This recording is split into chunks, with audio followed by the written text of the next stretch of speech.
जिस पिच पर अब्दुल्ला शफीक ने सेंचुरी लगा दी, जिस पिच पर शान मसूद ने 150 रन कर दिए, जिस पिच के बारे में farmer England captain Michael Vaughan और केविन पीटरसन ने कहा कि जी ये मुल्तान की रोड वाली पिच है और टॉस जीतना इस पिच पर बहुत अच्छा था, ये बिल्कुल बैटिंग वाली पिच है, उस पिच पर बाबर आजम एक बार फिर से फेल हो गए।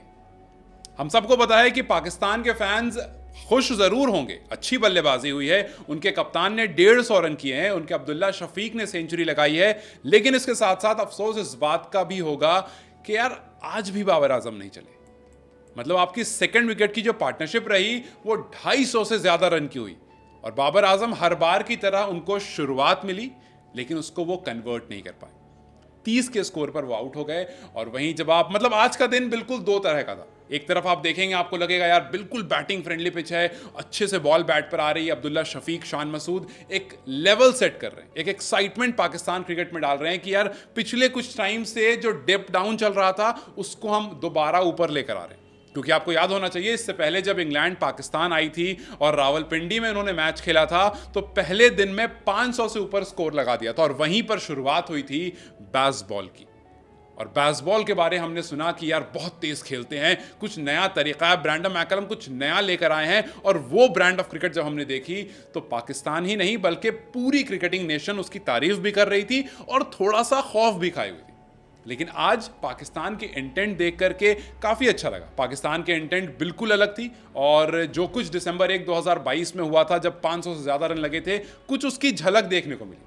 झलक मैं इसलिए कह रहा हूं क्योंकि जब शान मसूद बल्लेबाजी कर रहे थे तो उनकी हाफ सेंचुरी 100 के ऊपर स्ट्राइक रेट पर आ गई। जब उनकी सेंचुरी कंप्लीट हुई तब भी 100 के आसपास का स्ट्राइक रेट था, विच शोड के आज वो बहुत पॉजिटिव इंटेंट के साथ खेल रहे हैं।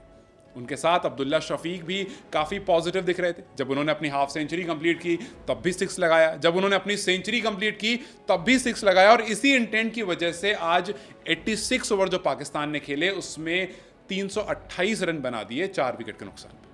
कोई 2 खिलाड़ी जो नहीं चल पाया, एक बाबर आजम और एक साइम अय्यूब। साइम अय्यूब तो खैर बहुत जल्दी आउट हो गए, शुरू में ही चले गए थे, लेकिन बाबर आजम को स्टार्ट मिला, उसके बावजूद वो परफॉर्म नहीं कर पाए। खैर बात पहले उनकी कर लेते हैं जिन्होंने परफॉर्म किया क्योंकि उनके ऊपर बहुत प्रेशर था। मैं बात कर रहा हूं कप्तान शान मसूद की। इस मैच से पहले एक प्रेस कॉन्फ्रेंस हुई थी और वहां पर उनसे सीधा सीधा सवाल कर लिया था एक रिपोर्टर ने कि आपकी खुददारी नहीं जागती कभी?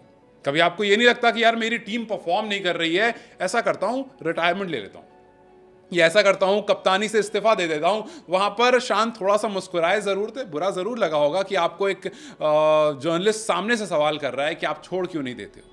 मुस्कुराए और चुप हो गए। लेकिन आज मुल्तान में जब बल्लेबाजी करने आए तो सबसे पहले अपना वो सेंचुरी का ड्रॉट खत्म किया, जो सूखा पड़ा हुआ था सेंचुरी का उसको खत्म किया। लगभग 4 साल से शान मसूद के बल्ले से सेंचुरी नहीं आई थी, बट आज वो सेंचुरी भी आती है, आज वो ड्रेसिंग रूम भी उठता है, आज वो क्राउड भी चीखता है। और जो कप्तान आपने बनाया, जो आप कहते हो कि जी ये अंग्रेजी बोलने वाला कप्तान है, ये इकलौता वो आदमी है पाकिस्तान का जो इंग्लिश अच्छे से बोलता है, तो उसको आप क्रिटिसाइज करने के लिए कहते हो कि जी अंग्रेजी बोलकर क्रिकेट नहीं खेली जाती।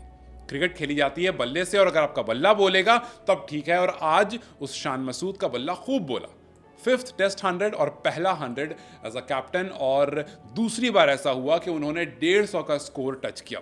151 पर वो आउट हुए और ये एक यादगार इनिंग थी। और जो कहते हैं ना वो captain leading from the front, वो बिल्कुल आज दिखा शान मसूद की पारी में। और उनके साथ साथ जब अब्दुल्ला, और हाँ उन्होंने 2000 रन भी कंप्लीट किए, ये भी इंपॉर्टेंट क्योंकि माइलस्टोन्स है, ये माइलस्टोन्स जब टच होते हैं तो आपका जो रेजिलेंस होता है, आपका जो स्किल सेट होता है वो दिखता है और आपका कॉन्फिडेंस काफ़ी ऊपर जाता है। उनके साथ साथ शान मसूद के साथ जब अब्दुल्ला शफीक बल्लेबाजी कर रहे थे तो जैसा मैंने कहा कि इंटेंट उनकी भी बहुत ज़बरदस्त थी। जब उन्होंने अपनी हाफ सेंचुरी कंप्लीट की तब भी 6 लगाया, जब उन्होंने अपनी सेंचुरी कंप्लीट की वो भी 6 से कंप्लीट की, तो वो दिखा रहा था कि नहीं यार इस वाली इंग्लैंड से आप घबराए हुए नहीं हो, आप एक कदम आगे होकर चल रहे हो और इस वजह से आप उन पर भारी पड़ रहे हो, उन पर रन्स बना रहे हो। और इसी वजह से वो फॉर्मर कैप्टन जो हैं जो बैठे हैं वो ट्वीट कर रहे हैं कि भाई रन्स पड़ रहे हैं खूब सारे, मतलब बॉलर्स के लिए ग्रेवयार्ड है। अब वो है या नहीं वो सेकंड इनिंग में और क्लियर हो जाएगा। लेकिन आज अब्दुल्ला शफीक ने, जो कि फिलहाल 24 साल के हैं, अपनी 5th टेस्ट सेंचुरी लगा दी और उस लिस्ट में जहां पर 25 साल से कम वाले बल्लेबाज की अगर आप देखेंगे सेंचुरीज या नंबर ऑफ सेंचुरीज, उस लिस्ट में वो बहुत ऊपर आ गए हैं। सबसे ऊपर तो जावेद मियांदाद हैं जिनके पास 7 सेंचुरी है 25 साल से पहले, फिर उसके बाद सलीम मलिक हैं जिनके पास 6 है, और फिर उसके बाद यूनिस खान, हानिफ मोहम्मद और अब्दुल्ला शफीक, तीनों के पास 5-5 सेंचुरीज है, और अब्दुल्ला शफीक अभी 24 साल के हैं। और ये लिस्ट जो मैंने आपको बताई ये 25 से कम वालों की, मतलब अभी भी उनके पास कुछ महीने बच रहे हैं। अगर वो एक और सेंचुरी लगा देते हैं तो वो सीधा दूसरे नंबर पर आ जाएंगे। खैर, बल्लेबाजी काफ़ी अच्छी रही, 253 रन की पार्टनरशिप ने पाकिस्तान को काफ़ी मजबूत कर दिया, लेकिन उसके बाद जो उम्मीद थी बाबर आजम की तरफ से वो नहीं मिल पाया। बाबर आजम का जो एक फ्लॉप शो था वो कंटिन्यू रहा, क्रिस वोक्स की बॉल पर वो LBW हो गए, और लास्ट टेस्ट 50 जो 2022 में आई थी उसके बाद ये सूखा जो है ये बिल्कुल कंटिन्यू है। कुछ 653 दिन हो गए हैं, अभी तक बाबर के बल्ले से वो हाफ सेंचुरी नहीं आई। और अगर आप 2023-2025 WTC साइकिल देखेंगे तो बाबर ने जितनी भी इनिंग खेली है सिर्फ 2 इनिंग ऐसी रही है जिसमें एक 0 और एक 1 स्कोर आया है, वरना सब में स्टार्ट उनको ज़रूर मिला, बस वो उसको कन्वर्ट नहीं कर पाए।